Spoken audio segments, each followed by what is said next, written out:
Fala, galera! Aqui é o professor Gilmar Martins, o seu professor de exatas, e hoje nós vamos continuar a aula de circunferência que está inserida dentro da geometria analítica. Lembrando que na primeira aula de circunferência nós descrevemos a equação da circunferência, tanto na forma reduzida quanto na forma geral, e nós verificamos a posição relativa de um ponto a uma circunferência. E agora, professor, o que nós vamos fazer? Nós vamos verificar a posição relativa de uma reta e de uma circunferência. E desde já, eu já afirmo para você que existem 3 situações de uma posição relativa da reta à circunferência. São elas: a primeira, na qual a reta está tangente à circunferência; a segunda, na qual a reta está exterior à circunferência; e a terceira, na qual a reta está secante à circunferência. Falado isso, pessoal, eu gostaria que vocês observassem, tá joia? Que no primeiro caso, ou seja, no caso da tangente da reta está tangente à circunferência, nós vamos ter um ponto de contato. Já no segundo caso, na qual a reta é exterior, nós não vamos ter nenhum ponto de contato. E no terceiro caso, na qual a reta é secante à circunferência, nós vamos ter 2 pontos de contato. Tá joia?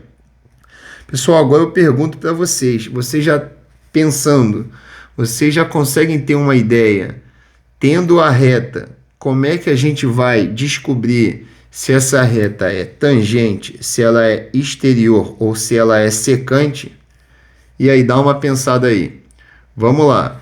Então, eu afirmo para vocês que uma boa maneira de fazer isso é a gente calcular a distância do centro da circunferência até a reta R. Tá joia?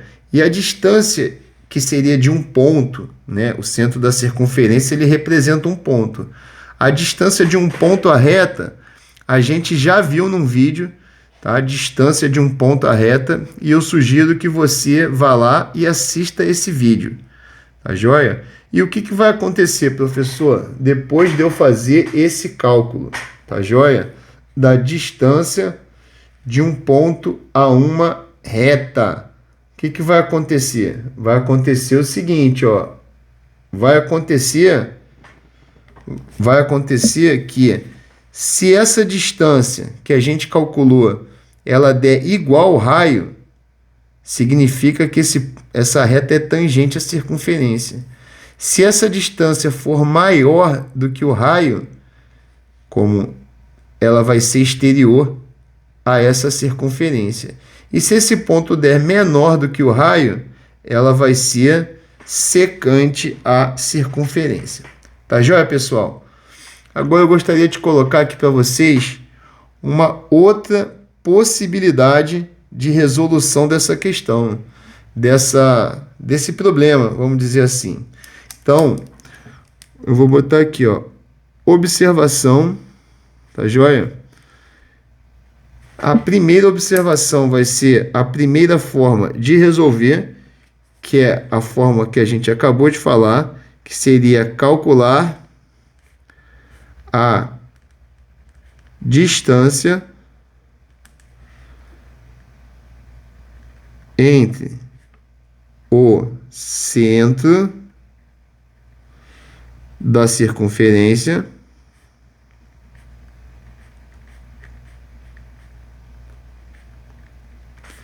e da reta.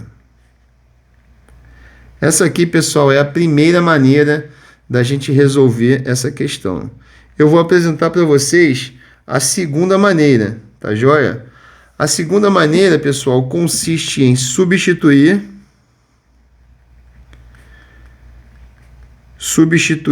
a equação da reta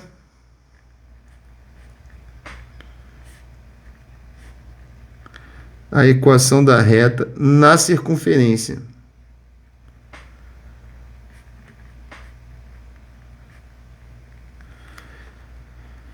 Pessoal, quando eu substituo a equação da reta na circunferência, a gente vai ter uma equação de segundo grau com uma incógnita. E uma equação de segundo grau de uma incógnita, o que vai acontecer? A gente vai ter o tal do delta para calcular, é aquele b ao quadrado menos 4ac. E esse delta diz bastante coisa, porque quando o delta é igual a zero, significa que a gente tem uma solução. Se a gente tiver uma solução, significa que ela vai ser tangente.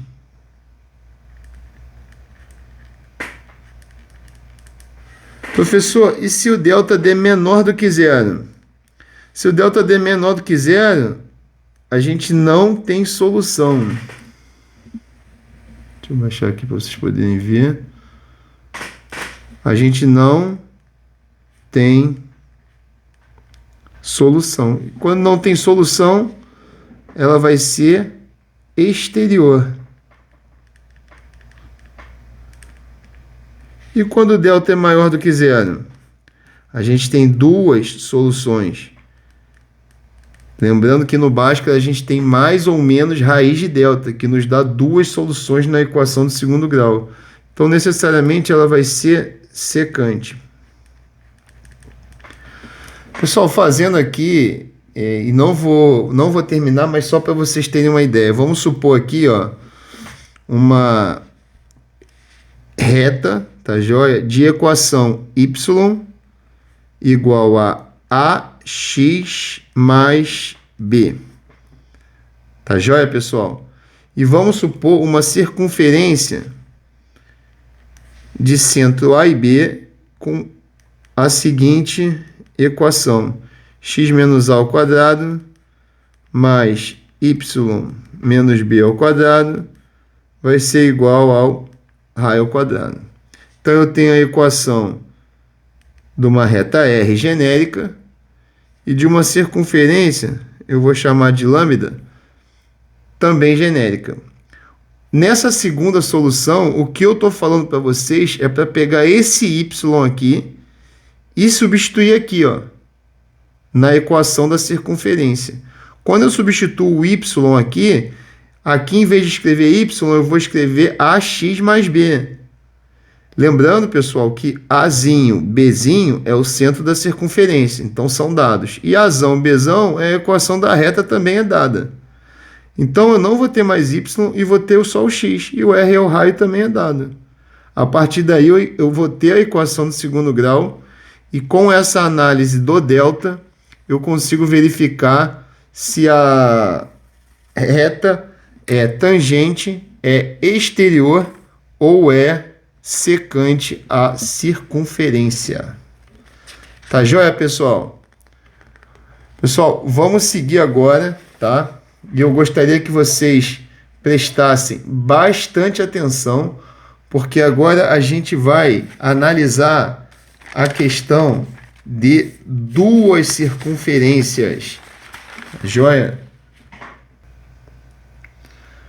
Vamos lá, pessoal, vem comigo, hein? Vem comigo. Ó, duas circunferências, tá joia?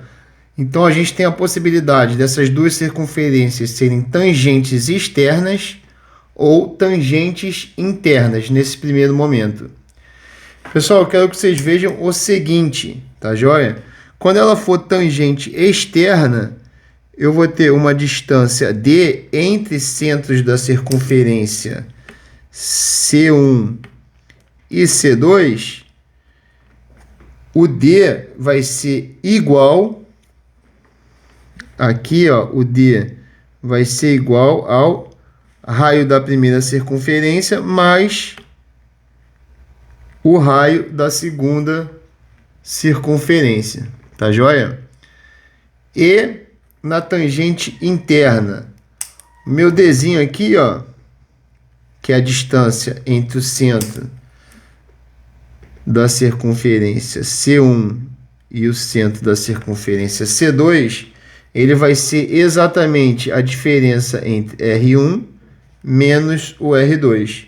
Então, vamos colocar aqui que agora o D vai ser igual a...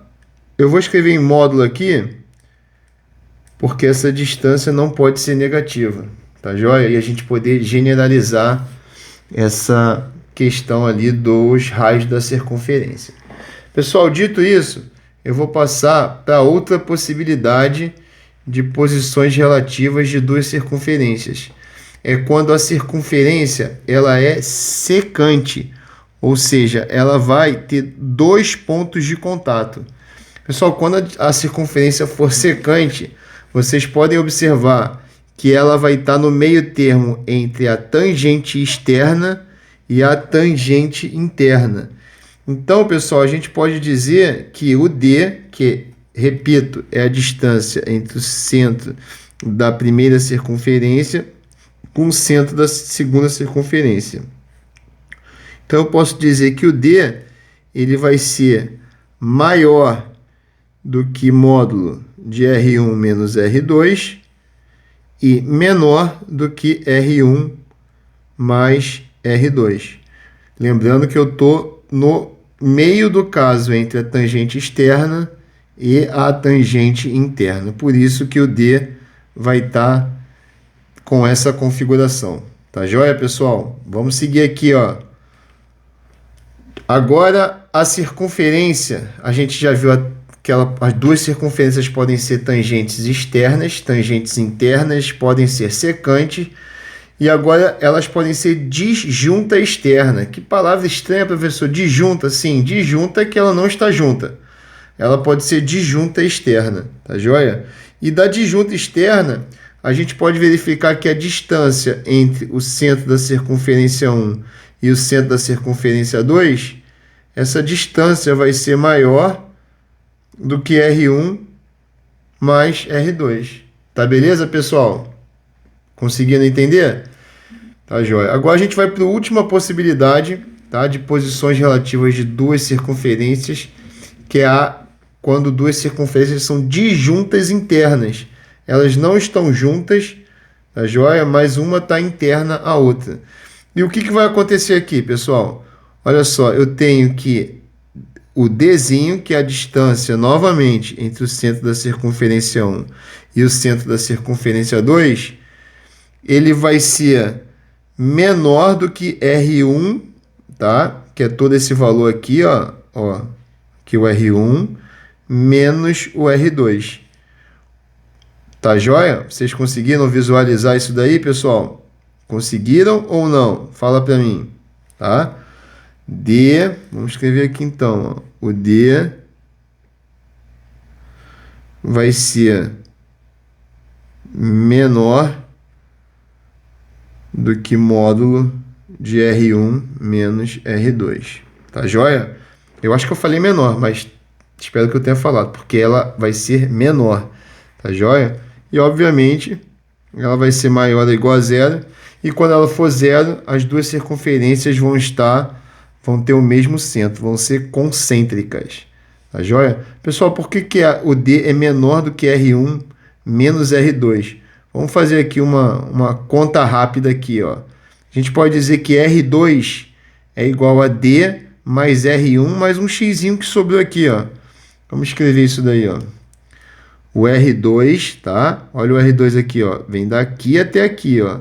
Então, o R2 vai ser igual a D mais R1 mais eu introduzo aqui, ó, mais um xzinho. Vamos isolar D aqui, ó. D vai ser igual a R2 menos R1 menos X. Tá joia, pessoal? Olha o D aqui, ó. Quando eu digo que o D é menor do que o módulo de R1 menos R2, o módulo de R1 menos R2 é igual a R2 menos R1. Tá joia? Daria no mesmo. Porque eu ainda tenho um decréscimo de X aqui, ó. Eu tenho um decréscimo de X. Então, com certeza, esse valor vai ser menor do que módulo de R1 menos R2 ou módulo de R2 menos R1 daria no mesmo. Tá joia? Pessoal, por hoje é isso daí, tá? Eu queria agradecer vocês estarem acompanhando as aulas. Espero que vocês tenham entendido. essas posições relativas, as questões com relação à circunferência. Se inscreve no canal, acompanha os vídeos para você estar melhor preparado aí para suas provas, seus vestibulares, para o Enem, enfim, para o seu objetivo de vida, tá? Dê um like, ajuda o professor e fui!